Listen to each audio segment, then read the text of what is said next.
Baik, Assalamualaikum dan selamat sejahtera pelajar-pelajar tingkatan 4 sains semua. Okey, hari ini cikgu akan buat video berkaitan apa yang telah pun kita bincangkan sebelum ini, iaitu dalam kelas kita, iaitu kertas 3 soalan kertas 3 berkaitan dengan nilai tenaga. Okey, nilai tenaga. So cikgu akan teruskan hari ini oleh kerana ada masalah internet dan sebagainya, kita tak buat online, tapi cikgu akan record sahaja. Hari ini hari Selasa. Baik, masih ingat lagi tak? Inilah dia eksperimen yang telah pun kita bincangkan hari itu dan saya ada share kepada anda semua soalannya, iaitu soalan daripada SPM 2012 kertas 3. Saya juga nak bagi sedikit pendedahan yang mana yang ini telah pun kita pelajari berkaitan dengan nilai tenaga yang dikeluarkan oleh kacang gajus. Okey, inilah dia. Anda semua dah tengok langkah-langkahnya. Kita dah bincangkan soalan ini. Record. Okey, kita dah bincangkan pemerhatian, kita dah bincangkan inference, dan kita dah berakhir di C, iaitu melengkapkan jadual berdasarkan eksperimen, iaitu pemberi ubah dan juga cara mengendalikan. Okey, cikgu pun dah share. So hari ini kita nak sambung dengan D, iaitu menyatakan hipotesis, dan E, membina jadual. Seterusnya lah, insyaAllah kalau ada masa kita akan lihat seterusnya. Alright. So kita mulakan dulu dengan D. Okey. Baik, untuk menjawab soalan berkaitan dengan hipotesis, okey. Hipotesis ni kita kena tahu adalah perkaitan sebenarnya antara manipulated variable dan juga responding variable, ataupun pemberi ubah dimanipulasi dan juga pemberi ubah yang bergerak balas. Okey. Struktur ayat tidak menjadi masalah yang besar asalkan dalam hipotesis mengandungi kedua-dua pemberi ubah tersebut dan perhubungan antara keduanya. Actually ada dua cara yang mudah untuk menulis hipotesis, iaitu dengan perbandingan. Okey, dan kita tak perlukan ayat. The higher atau the higher the lower. Contohnya, the lime juice contain higher vitamin C compared to watermelon juice, atau peanut has more energy than white bread. Okay, itu satu cara. Kita boleh nyatakan sahaja kacang tanah mempunyai tenaga yang lebih tinggi daripada roti. Roti putih lah, maksudnya ini saja. Dan lagi satu adalah yang kedua adalah seperti yang biasa kita gunakan. Ingatlah, contohnya the higher the light and intensity, the higher the rate of photosynthesis. Okey, lebih tinggi cahaya ataupun keamatan cahaya, maka lebih tinggilah kadar fotosintesis. Okey, atau kita boleh contoh lain, the higher the humidity, the lower the rate of transpiration. Maksudnya lebih tinggi kelembapan, maka lebih rendahlah transpirasi ataupun kadar transpirasi. Baik, untuk kita menjawab soalan ini, kita kena tahu bahawa kita ada untuk eksperimen ini, pemberi ubah dimanipulasi ialah jenis sampel makanan. Ingat tak? Kan? Jenis sampel makanan dan juga pemberi ubah bergerak balas adalah suhu akhir air atau nilai tenaga. Okey, jadi macam kita katakan tadi, untuk menjawab soalan hipotesis, kita gabungkan antara pemberi ubah dimanipulasi dan juga pemberi ubah bergerak balas. Maka ini contohnya, kacang gajus ini adalah pemberi ubah dimanipulasi, mempunyai kenaikan suhu akhir air yang paling tinggi. Nampak, ini adalah pemberi ubah bergerak balas. Nampak, kita gabungkan sahaja, dapatlah satu hipotesis untuk eksperimen ini. Soalan seterusnya pelajar ialah E, iaitu membina jadual dan merekod semua data yang dikumpul dalam eksperimen. Okey, iaitu mestilah mengandungi 1, 2, 3. Baik, pertama ialah sampel makanan, kita dah tahu daripada pemberi ubah dimanipulasi. Yang kedua ialah kenaikan suhu akhir air.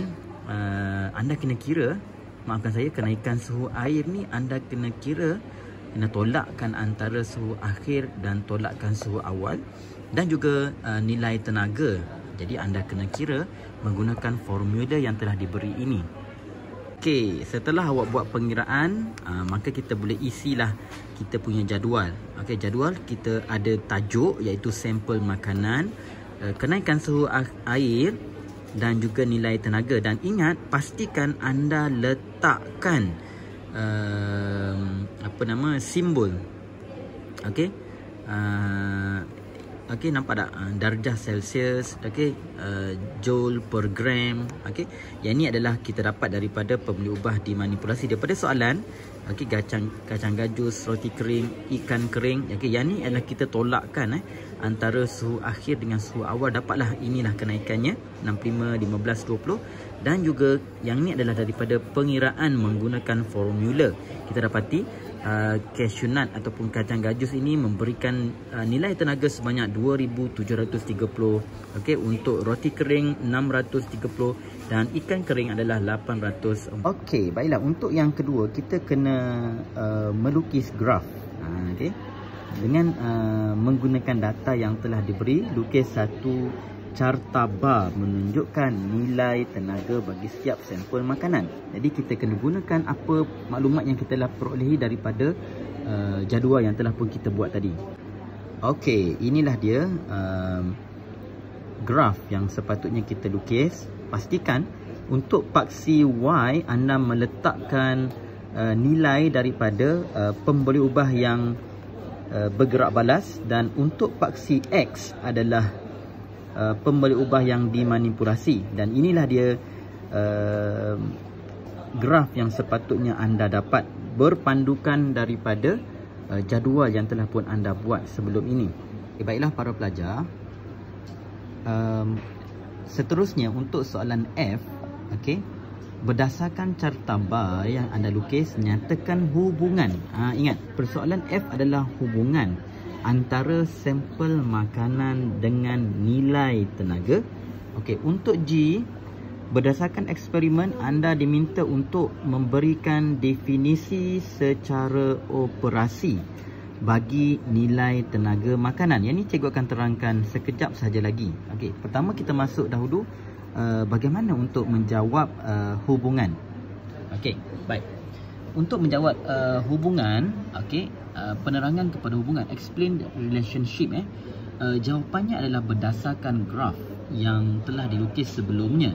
Okey, jangan lupa untuk memberi penerangan atau sebab kepada jawapan anda, ataupun tulis semula hipotesis anda dan beri penerangan atau sebab kepada hipotesis anda itu.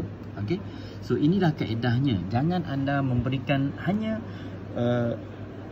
hubungan tetapi tidak memberi penerangan. Jadi markah itu adalah tidak penuh. Okey. Baik, untuk menjawab soalan tentang hubungan, hubungan macam saya katakan tadi, okey, kita lihat balik, boleh je kita gunakan balik kita punya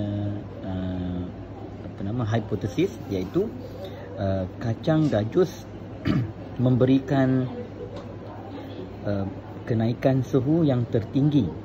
Okey, pastikan anda tuliskan sebab dia, kerana kacang gajus mengandungi protein dan lipid. Boleh.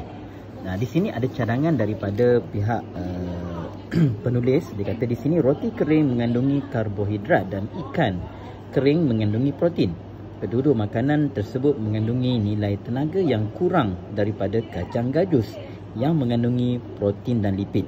Itu salah satu cara juga untuk menulis hubungan. Boleh juga macam saya katakan tadi, hubungannya adalah kacang gajus memberikan nilai yang tertinggi kerana kacang gajus mempunyai protein dan lipid. Baik, untuk jawapan bagi soalan definisi secara operasi, okey, mari kita lihat dahulu, terlebih dahulu kita lihat. Okey, inilah dia mendefinisi secara operasi. Okey, seharusnya memberi maksud sesuatu perkara itu berdasarkan hasil eksperimen. Ingat, apa yang definisi yang awak beri mestilah mengikut hasil eksperimen pada permulaan soalan 1 dan apa jua yang berkaitan dengannya. jangan berikan jawapan berdasarkan teori yang anda pelajari dalam kelas kerana ia boleh mengurangkan markah anda. Okey, sebagai contoh, apakah dia makna air ataupun definisi bagi air? Kalau anda kata air adalah molekul sebatian yang terdiri daripada hidrogen dan karbon, itu bukan definisi secara operasi. Ingat, definisi secara operasi mestilah daripada eksperimen. Okey, untuk menjawab soalan definisi secara operasi, kita ada satu panduan secara ringkas. Katakanlah kita nak memberikan definisi sesuatu, so depan ni kita tulis, katakanlah soalan tadi kan, apakah dia definisi secara operasi bagi nilai tenaga makanan. Maka kita kena letakkan nilai tenaga makanan ialah, berikan maksud secara teori, okey, ditunjukkan oleh pemberi ubah bergerak balas. Jadi kita buat dipengaruhi oleh pemberi ubah yang dimanipulasi. Itu satu panduan lah. Okay, katakanlah kita tak tahu sangat nak buat, cuba cara ni. Okay, definisi ini adalah dash, sesuatu tu apa yang kita nak definisikan ialah maksud secara teori ditunjukkan. Maaf, di sini ada ditunjukkan oleh apa, pemberi ubah bergerak balas daripada eksperimen, dipengaruhi oleh apa, iaitu pemberi ubah dimanipulasi. Okey, bagi keadaan ini ataupun soalan ini, okey, kita boleh diberikan contoh di sini, iaitu nilai tenaga ialah haba yang dibebaskan oleh 2 gram kacang gajus. Nampak tak? Ini adalah pemberi ubah dimanipulasi kan. Ada yang dia kadang-kadang berpusing untuk menaikkan suhu 20 ml air sebanyak 65 darjah. Ini contoh. Okey, contoh menjawab pun boleh juga. Nampak dia agak terbalik kan, tapi tak apa. Kita pelajar seterusnya adalah kita nak menjawab soalan meramal, ramalan. Okey, yang mana soalannya eksperimen ni diulang menggunakan 2 gram isi rong kelapa kering. Ramalkan nilai tenaga dalam sampel makanan ini. Terangkan ramalan anda. 3 markah. Okey, kita lihat. Soalan yang berikutnya biasanya berkaitan dengan ramalan. Dalam soalan ini anda digalakkan menjawab berdasarkan situasi yang diberikan dan kaitannya dengan soalan yang sedia ada. Cuba jawab soalan ini dengan berhati-hati dan jangan lupa memberi penerangan kepada ramalan. Okey, baik. Katakanlah untuk soalan ini, okey, untuk menjawab ramalan, okey, baik, nilai tenaga ialah, maafkan saya, nilai tenaga lebih tinggi daripada 2730. Maknanya kita nyatakan lebih tinggi atau lebih rendah kerana nampak tak di sini ada sebab dia ataupun penerangan kepadanya, kerana isi rong kelapa kering mempunyai kandungan lipid yang lebih banyak daripada kacang gajus. Jangan lupa, jangan anda hanya meramal, tetapi kadang-kadang ada soalan dia tak tanya, dia tak nyatakan sila berikan penerangan, dia hanya tanya ramalan sahaja. So bila anda jawab soalan ini, anda kena berikan ramalan, boleh. Dan juga jangan lupa untuk sebab ramalan anda itu. Soalan yang terakhir ni, anda diminta mengelaskan sampel makanan. Cuba kelaskan saja, gunakan PSA, pengetahuan sedia ada anda. Masukkan mana satu bahagian karbohidrat, protein dan juga lipid. Kalau tengok, inilah karbohidrat, nasi, ubi keledek, protein udang, telur, ikan, dan lipid adalah ataupun lemak adalah mentega dan minyak jagung. Okey, semua pelajar, itu saja daripada saya pada untuk hari ini, iaitu berkaitan. Baiklah, itu saja apa yang cikgu nak sampaikan hari ini berkaitan dengan soalan SPM kertas 3, soalan 1 berkaitan dengan nilai tenaga. Cikgu harap kamu meneliti video yang telah pun cikgu buat ini. Semoga ia memberi manfaat. Terima kasih.